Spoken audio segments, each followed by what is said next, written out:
कथेचं नाव जात मेली पाहिजे. लेखक पंकज कांबळे. तुला सांगते बघ, तुझ्या जातीचं बीज ना मला माझ्या गर्भात नकोच आहे. कानात उकळतं गरम तेल ओतल्यावर जशा भयंकर वेदना होत असतील, तसंच तिचं जळजळीत शब्द त्याच्या कानात शिरून त्याला खोलवर अंतर्बाह्य जखमा करत गेलं आणि त्याचं काळीज मन प्रचंड वेदनेनं बिवळायला लागलं. तो गतप्राण होणाऱ्या माशागत तडफडायला लागला, तळमळायला लागला. तो पुरुष असल्यानं ढसा रडू शकत नव्हता, तरी त्याला कुणाच्या तरी कुशीत शिरून मनसोक्त रडावंसं वाटत होतं. पण आज ह्या स्थितीमध्ये त्याला तिच्याशिवाय कोणीच नव्हतं. तिच्यासाठी त्यानं सर्व नातेसंबंध बाजूला सारले होते. सर्वांचा विरोध पत्करून त्यानं तिच्याशी आंतरजातीय प्रेमविवाह केला होता. तेव्हापासून तर एकाही नातेवाईकानं त्याच्याशी संबंध ठेवला नव्हता.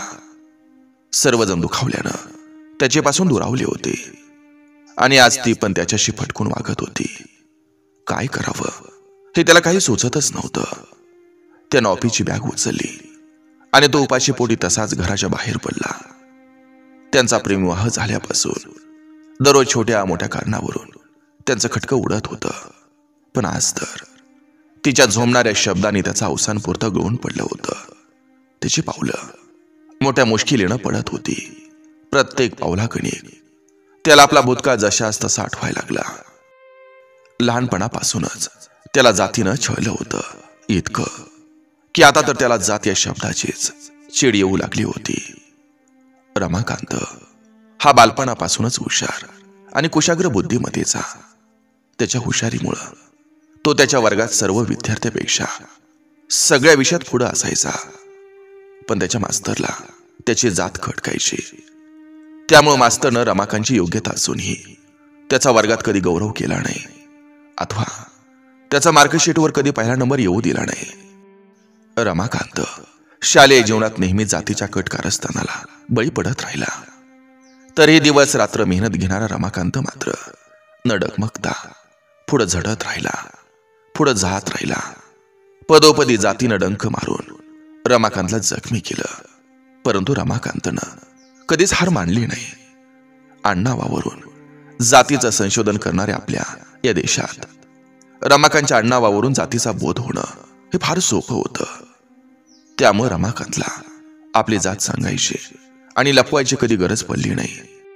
त्यामुळे रमाकांत पोहोचण्या अगोदरच प्रत्येक ठिकाणी त्याची साथ ही पोहोचली असायची. त्याच्या जातीविषयी समोरच्याच्या मनात एवढी विखार काय? खरंच जातीवरून माणसाची गुणवत्ता किंवा स्वभाव ठरवता येतो का? त्याला अनेक प्रश्न पडत जायचे, मात्र स्पष्ट उत्तर ही काही सापडायचीच नाहीत. कळायला लागणाऱ्या वयात तर हे प्रश्न रमाकांतला अधिक तीव्रतेनं छळायला लागले. तसा तो त्याची उत्तरं पुस्तकात शोधायला लागला. त्यानं अनेक जाती धर्माच्या माणसांची जीवनचरित्र अभ्यासली.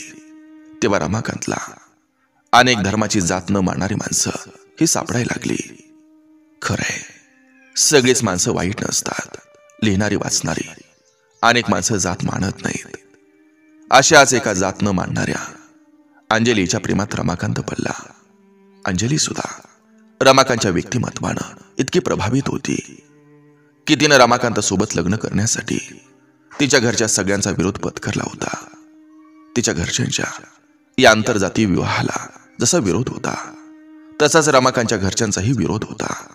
कारण एकच, तिची जात म्हणजे जातीची विखार ही सगळ्यांच्या मनात आहे. तर कधी संपेल ही जात? माणसं मोठी की जात? जात सोडली तर दोघांच्याही घरच्यांनी स्वीकारू नये असं दोघांच्यातही काहीच कमी नव्हतं. दोघेही सुस्वरूप, उच्च शिक्षित, दोघेही एका नामांकित कंपनीत मुंबईला नोकरीवर होते. मग जातीनं एवढं काय वाईट केलं होतं की पोटच्या जीवापाड जपलेल्या लेकरापेक्षाही मायबापाला जात मोठी वाटत होती. जातीनं निर्माण केलेले प्रश्न एवढ्या सहजा सुटणार नाहीत. रमाकांत आणि अंजली दोघांनीही आपापलं घरदार सोडलं आणि कोर्ट मॅरेज करून मुंबईला राहू लागले. लग्नानंतर काही दिवस दोघेही एकदम आनंदात राहत होते. अंजलीला दिवस गेलं तेव्हा तर रमाकांतला आकाशही आपल्या कवेत आल्यासारखं वाटायला लागलं. रमाकांत अंजलीला हवं नको ते सगळं बघायला लागला. दिवस आनंदात कटत होते.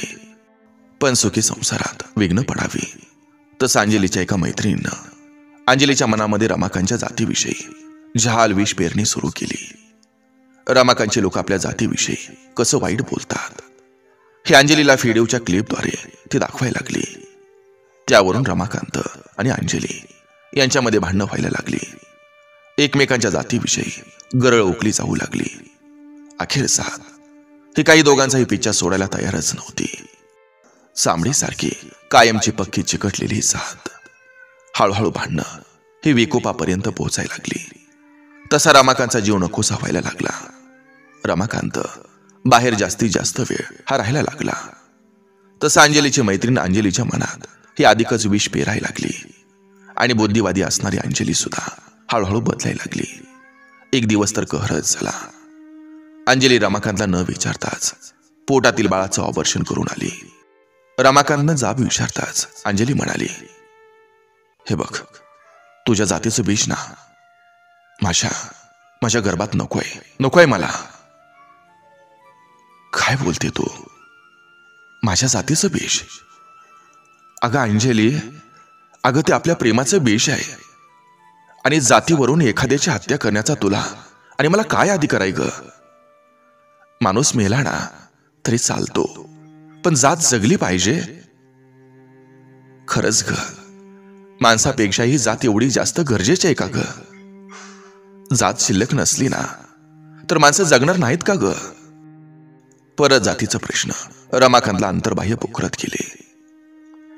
अगं अंजली, अगं जातीवरून असं जर ना तू आपलं बाळ मारून टाकलंस ना, तसंच आपण दोघांनीही मिळून तुला आणि मला ना ही वेगळं करणारी ही विषारी जात ना ही जर आपण कायमची मारून टाकली असती ना तर फार बरं झालं असतं ग, फार बरं झालं असतं. पण अखेर ना तू माणूस मारून जात जागवलीस बघ, जात जागवलीस.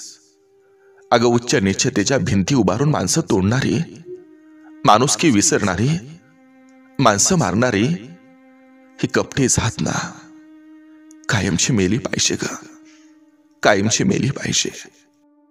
अंजली, गटतटांच्या हपेते भिंती तुटतील केव्हा?